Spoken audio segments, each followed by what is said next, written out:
Guys, this is me Lovejeet Arora. स्वागत है आप सभी बच्चों का आज की इस क्लास के अंदर। जी हाँ, बिल्कुल आप लोग थंबनेल देख कर के आ चुके हो कि आज की इस क्लास में मैं आपको बताने वाली हूँ कि आपका जो आईपी का या कंप्यूटर साइंस का जो प्रोजेक्ट है उसका डॉक्यूमेंटेशन आप कैसे तैयार करेंगे। चाहे सब्जेक्ट आईपी हो चाहे सीएस हो, आपका तकरीबन तकरीबन बिल्कुल 100% सेम होती है डॉक्यूमेंटेशन। बस आपके सब्जेक्ट के अकॉर्डिंग जो आपका प्रोजेक्ट है और जो आप चीज़ें अंदर लिख रहे हो वो ऑफकोर्स चेंज होने वाली है या होंगी।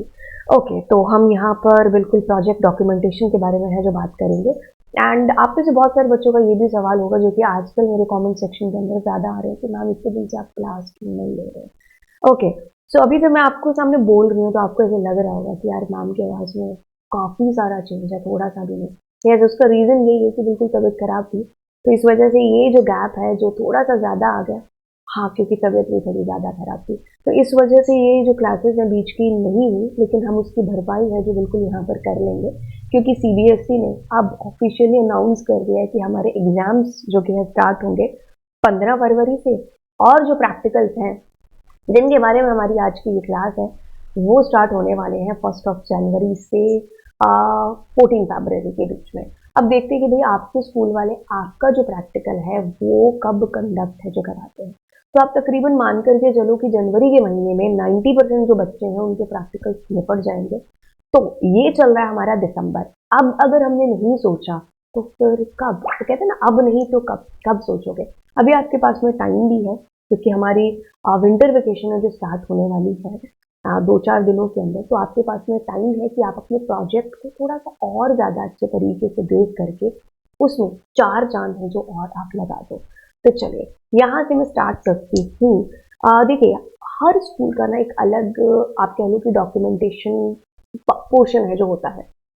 अब तकरीबन चीज़ें सेम होती हैं। जिन बच्चों को नहीं मिला है कि आपके टीचर ने आपको बोल दिया है कि आप अपनी मर्जी से बना लो, तो उनके लिए एक बड़ी हेल्प हो जाएगी। अदरवाइज ये जो डॉक्यूमेंटेशन मैं आपको बता रही हूँ ये हर स्कूल अपने लेवल पर अलग अलग तरीके से करता है। कईयों में आपको बोला जाता है कि आप फ्लो चार्ट भी है जो साथ में डिस्प्ले करो।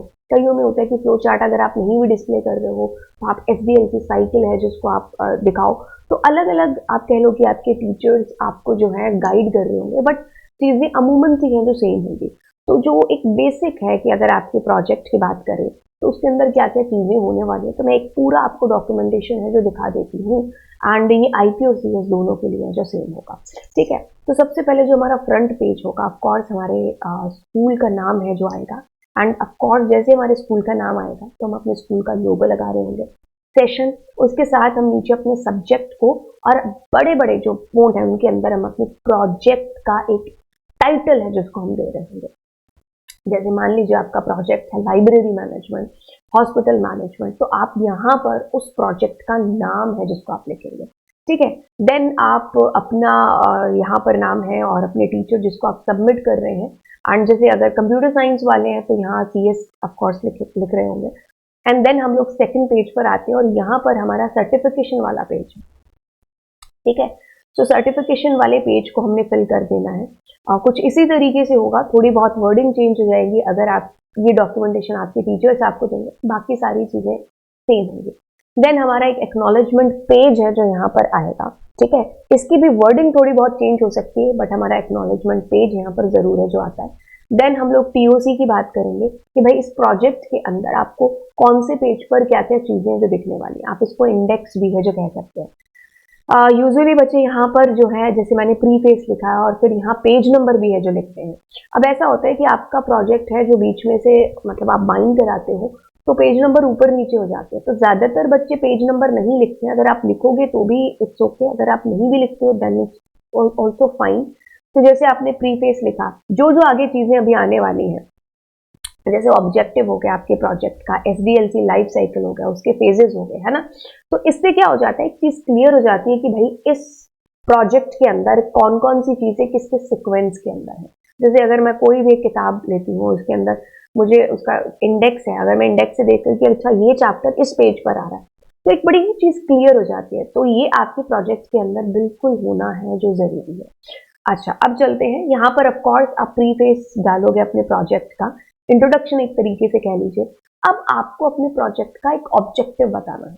ठीक है, तो यस, आप ऑब्जेक्टिव के अंदर एक रियल लाइफ के अंदर आपका जो प्रोजेक्ट है वो क्या इम्पैक्ट डाल रहा है, क्यों आप अपने प्रोजेक्ट को बना रहे हो, ऐसी क्या स्पेशल बात है आपके प्रोजेक्ट के अंदर जो ऑफकोर्स दूसरे प्रोजेक्ट के अंदर नहीं है।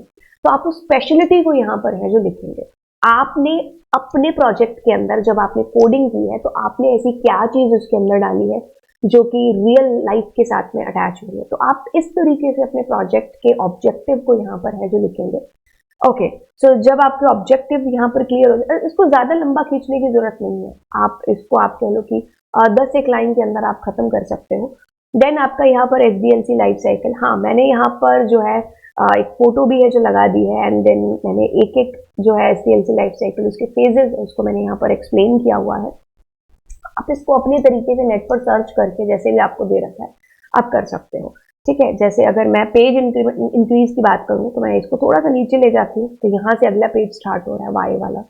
Then how does the SDLC work, तो इसके एक एक फेज को मैंने यहाँ पर एक्सप्लेन किया हुआ, coding phase, building phase, testing phase. Okay ठीक है, तो आप नीचे आएंगे अभी SDLC लाइफ साइकिल। ऑफकोर्स हो सकता है आपके टीचर्स SDLC को की बजाय आपको कहें कि भाई आप इसमें फ्लो चार्ट है जो डाल दें। ठीक है, तो यस आपको फ्लो चार्ट है जो डालना पड़ेगा आपके प्रोजेक्ट का। ओके, सो ये डिपेंड करेगा ऑफकोर्स कि आप के स्कूल वालों ने आपको किस तरीके से गाइड किया हुआ है इसके बारे में, बट ये जो है ना एक जनरल आइडिया मैं आपको बता रही हूँ। देन आपके पास में यहाँ पर टूल्स आएंगे और लैंग्वेज आएगी कि भाई आपने इस प्रोजेक्ट के अंदर कौन कौन से ऐसे टूल्स है जिनका यूज किया है, कौन सी ऐसी लैंग्वेज है जिसका आपने यूज किया है, तो आप उसको एक लाइन से बना करके लिख देंगे। देन आप ऑफकोर्स यहाँ पर पाइथन प्रोग्रामिंग का यूज है जो कर रहे हो, तो आप यहाँ पर एक छोटा सा इंट्रोडक्शन दे सकते हो पाइथन के बारे में, उसके फीचर्स के बारे में। ठीक है, लेकिन याद रखिए जो भी चीजें आप यहाँ पर लिख रहे हो ना, आपको जानकारी हो उसके बारे में। ऐसा नहीं कि मैं अंधाधुन यहाँ पर जो भी मेरे को नेट से मिला मैंने कॉपी कर दिया, और जैसे मैं एग्जामिनर के सामने अपने प्रोजेक्ट को देता हूँ और पता चलता है कि यार वो प्रोजेक्ट ओपन करके मुझसे चीजें पूछ रहे लेकिन मेरे को कुछ आ ही नहीं रहा क्योंकि मैंने उसको खोल करके नहीं देखा। तो जो भी आप प्रोजेक्ट के अंदर लिख रहे हैं ना, आपको पता होना चाहिए कि भाई आपने क्या लिखा है। तो अगर आप यहाँ पर कुछ भी ऐसी चीज लिख रहे हैं जिसके बारे में आपको नहीं पता है, तो या तो आप पता करके लिखो और या फिर आप मत लिखो। ओके, सो 6 से 7 यहाँ पर मैंने एडवांटेजेस भी हैं जो नीचे डाल दिए हैं। ठीक है, एडवांटेजेस के बाद में आपने ऑफकोर्स आपने इंस्टॉल कर दिया कि हाँ ये आपके स्टेप्स हो सकते हैं। देन हाँ, आप बैकएंड पर MySQL को यूज कर रहे हो, और जैसे कि इन्फॉर्मेटिक प्रैक्टिसेस वाले स्टूडेंट्स हैं उनको एक ऑप्शन मिलता है कि आप CSV फाइल का भी यूज कर सकते हो। तो ये अब आपके ऊपर डिपेंड करता है कि आप CSV का यूज कर रहे हो या फिर आप डेटाबेस MySQL का यूज कर रहे हो। तो अब आपको उसका भी थोड़ा बहुत इंट्रोडक्शन एडवांटेज है जो यहाँ पर देने होंगे, क्योंकि आप अगर पाइथन के बारे में बता रहे हो तो आप बैकएंड के बारे में भी यहाँ पर बताएंगे। ठीक है, ये बड़ी आसानी से आपको गूगल पर भी इसके जो है आपको डॉक्यूमेंटेशन मिल जाएगा। तो आप अपनी मर्जी से यहाँ पर जो है बैकएंड अगर CSV लिख रहे हो, CSV का इंट्रोडक्शन, MySQL है तो MySQL का, पाइथन तो हमारी एक फ्रंट लैंग्वेज जो हम यूज करेंगे। अब यहाँ से आपका सोर्स कोड स्टार्ट होगा।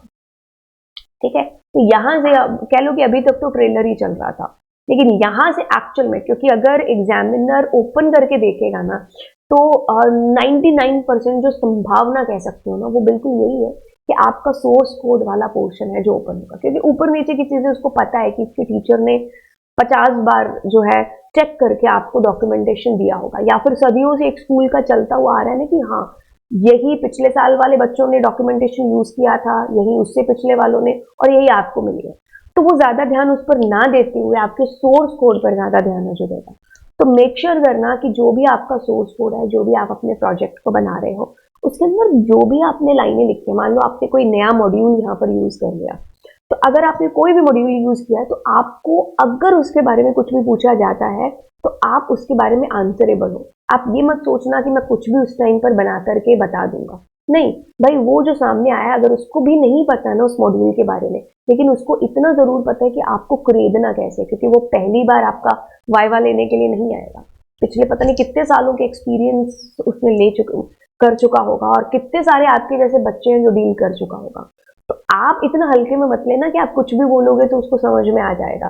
तो कहने का यहाँ पर यही मतलब है कि आप अपने सोर्स कोड के अंदर जो भी चीजें लिख रहे हैं आपको उसके बारे में पूरी चीजें डीप के अंदर पता होनी चाहिए।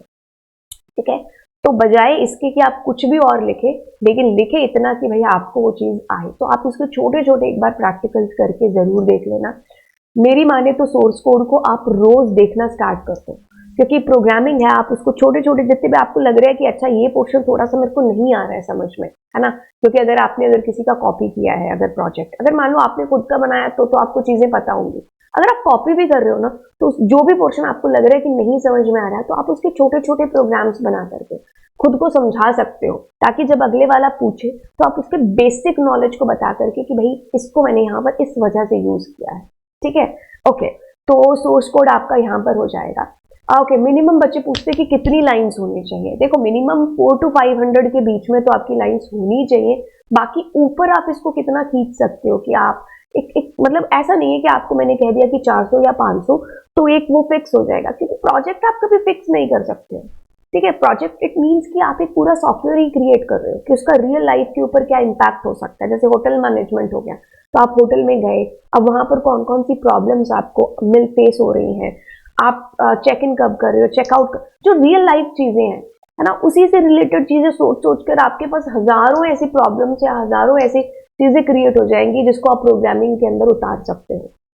ठीक है, तो एक मिनिमम मैं आपको आइडिया दे रही हूँ, ठीक है, कि आप इतना तो है जो आप लिखना ही लिखना। ओके, अब आपको सारे स्क्रीनशॉट्स इसके अंदर लगाने हैं। आप जितने मॉड्यूल्स यूज कर रहे हो, जितने फंक्शंस, या अगर आपने इफ कंडीशंस के अंदर भी यूज किया है, तो आप सारे के सारे स्क्रीनशॉट्स यहाँ पर हैं जो बिल्कुल लगाना। ओके, कई बार क्या होता है कि बच्चे कॉपी करते हैं पुराने सालों का प्रोजेक्ट, और वो क्या करते हैं कि डेट भी चेंज नहीं करते, सीधा उसको कॉपी किया, और जैसे किसी बच्चे ने 2020 का स्क्रीनशॉट लगाया ना, आप उसको एज इट इज लगा देते हो। अरे, सामने वाले को ये चीज पता है, तो आप कम से कम अगर कॉपी कर रहे हो तो आप उसको रन तो कर लो एक बार, है ना। तो आप यहाँ पर सारे स्क्रीनशॉट, जितने भी आपके मॉड्यूल्स आपने यूज किए हैं, फंक्शन यूज किए हैं, वो सारे आप यहाँ पर स्क्रीनशॉट लगा करके देन आपका यहाँ पर हार्डवेयर और सॉफ्टवेयर रिक्वायरमेंट्स आएंगे। इस प्रोजेक्ट के दौरान आपने कौन कौन से हार्डवेयर, कौन कौन से सॉफ्टवेयर का यहाँ पर यूज है जो किया हुआ है, तो लाइन से आप हार्डवेयर और एक तरफ सॉफ्टवेयर, या फिर पूरा जितनी भी आपने चीजें यहाँ पर यूज की उसको लाइन से आप लिख देंगे। ओके, लास्ट में जो आपका पेज आता है दैट इज बिब्लियोग्राफी वाला पेज, कि भाई इस प्रोजेक्ट के दौरान किन किन बुक्स को आपने रेफर किया है, किन किन वेबसाइट्स को आपने रेफर किया है, तो आप उनको यहाँ पर लाइन से है जो उनका शुक्रिया अदा यहाँ पर है, जो बिल्कुल करते हुए आप उनका नाम यहाँ पर लिखेंगे। तो ये तकरीबन हमारा एक लास्ट पेज है जो होता है। ठीक है, तो इस तरीके से हमारे प्रोजेक्ट का एक फाइनल डॉक्यूमेंटेशन बनता है। अब चाहे आप आईपी के स्टूडेंट हो, चाहे कंप्यूटर साइंस के स्टूडेंट्स हो, तो ये आपका एक फाइनल डॉक्यूमेंटेशन बन जाता है, राइट। अब देखिए, आपके पास में इनफ टाइम है, राइट। आपने पूरा साल पढ़ाई की है, ऐसा तो नहीं है कि आपको प्रोग्रामिंग का पी भी नहीं आता, नहीं। हमें 11th में अगर कहते तो हमें ये चीज थी, लेकिन 11th में हमने पाइथन पढ़ लिया, 12th में हमने पाइथन पढ़ लिया, तो हमें बहुत सारी चीजें अभी पता चल चुकी हैं, क्योंकि हम भाई बोर्ड का एग्जाम लिखने जा रहे हैं। तो ऐसा तो नहीं है कि आईपी के बारे में मुझे कुछ भी नहीं पता है, या कंप्यूटर साइंस के बारे में मुझे कुछ नहीं पता है। हम दिसंबर तक पहुंच चुके हैं, सीबीएसई भी तैयार हो चुका है, 15 तारीख को कहते हैं कि भाई आपके एग्जाम स्टार्ट हो जाएंगे। पहला पेपर ऑप्शनल से स्टार्ट कर रहे हैं 15 फरवरी से। ओके, तो हम इस पड़ाव पर आ चुके हैं कि यस, हमें बहुत सारी चीजें पता है, आप मानो या ना मानो, यस हमें पता है। अब मेरे पास में इतना इनफ टाइम है, क्योंकि विंटर वेकेशन आपके पास में है, और वैसे भी आप लोग नहीं जा रहे हो अपने स्कूल में अभी, क्योंकि आपका सिलेबस कंप्लीट हो चुका है, कुछ के प्री बोर्ड चल रहे होंगे, कुछ का प्री बोर्ड 1 कंप्लीट हो चुका होगा, और प्री बोर्ड 2 की तैयारी के लिए आप लोग बैठ चुके होंगे। अच्छा, तो दैट मीन्स कि आपके पास में अगर ये 10 से 15 दिन माने ना, तो ये है गोल्डन पीरियड। इसमें आप अपने जितने भी सब्जेक्ट के प्रोजेक्ट्स हैं या प्रैक्टिकल फाइल्स हैं, आप उनको बहुत ढंग से है जो करिए, आप उनको टाइम लगा करके, स्पेंड करके उसके अंदर देखिए कि और क्या इंप्रूवमेंट है जो आप कर सकते हो, राइट। तो उसको इंप्रूव करिए, क्योंकि 100 नंबर का पेपर आपको सिर्फ दिख रहा है, 30 नंबर यहाँ पर आप इस जनवरी महीने के अंदर गेट कर सकते हो, क्योंकि आप इस लायक अपने प्रोजेक्ट को बनाइए कि आपका जो सब्जेक्ट टीचर है वो आपके लिए लड़ सके एग्जामिनर से कि भाई आप इसको 29 भी क्यों दे रहे हो, इसको 30 आउट ऑफ 30 है जो बनता है। तो आप ऐसे एफर्ट दिखाइए अपने प्रोजेक्ट के अंदर। आप चाहे सोर्स कोड की बात कर लो, चाहे पूरा डॉक्यूमेंटेशन की बात कर लो, अब बड़े ढंग से उन सारी चीजों को है जो लिखिए, एंड अपने टीचर से वेरीफाई कराओ। पूरी जितने भी आपको लग रहा है कि इसमें कोई बग आ रही है या एरर आ रही है, इन सबको आप अपने लेवल पर देखिए, सही करिए, तैयार करिए अपनी सारी चीजों को, चेक करवाइए अपने टीचर से, देन ये आपका एक फाइनल डॉक्यूमेंटेशन है। आपके स्कूल वाले अगर आपको कोई और डॉक्यूमेंटेशन भी देते हैं तो वो सिमिलर सा ही होगा, ऐसा नहीं कि बहुत सारे चेंजेस हो जाएंगे। तो आप बिल्कुल आप उसको भी जो फॉलो कर सकते हैं। अगर आपको चाहिए कि मैं ये वाली जो वर्ड की फाइल है इसको मैं आपको दूं, तो ऑफकोर्स मैं चाहूंगी कि आप इस वीडियो को इतना शेयर करिए कि यस, हम लोग एक हफ्ते के अंदर 10,000 व्यूज तो इसके ऊपर पा लें, है ना। तो अगर ऐसी चीज होती है तो बिल्कुल मैं इसको नीचे कमेंट जो डिस्क्रिप्शन बॉक्स है उसके अंदर बिल्कुल डाल दूंगी। तो अभी के लिए हम लोग चलते हैं। ऑल द बेस्ट आपके एग्जाम्स के लिए। फाइनल चीज ये है कि बेटा पढ़ना तो पड़ेगा, है ना। सो अब ऐसा नहीं है, वो है ना कि अब नहीं तो कब, ये वही वाली सिचुएशन है, करो या मरो, है ना। तो हम बिल्कुल सीबीएसई ने हमारा जो है डेट शीट प्रैक्टिकल की भी दे दी है और फाइनल जो हमारे रिटन एग्जाम्स हैं उसकी भी दे दी है। तो यानी कि सारी सेटिंग्स हो चुके हैं, ठीक है।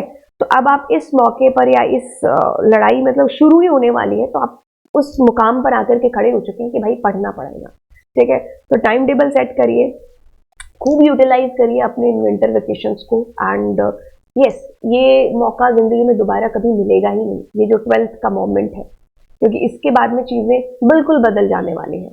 तो यस, ये आपके स्कूल का लास्ट ईयर है, इसको इस तरीके से जियो, इस तरीके से आप पेपर दो कि भाई कह लो कि भाई यस, एक आपको भी लगे कि भाई क्या जमाना था, क्या वो टाइम था कि हम पढ़े थे। तो चलिए फिर मिलते हैं आपसे नेक्स्ट क्लास के अंदर। Thank you so much and yes, don't forget to subscribe the channel. Bye.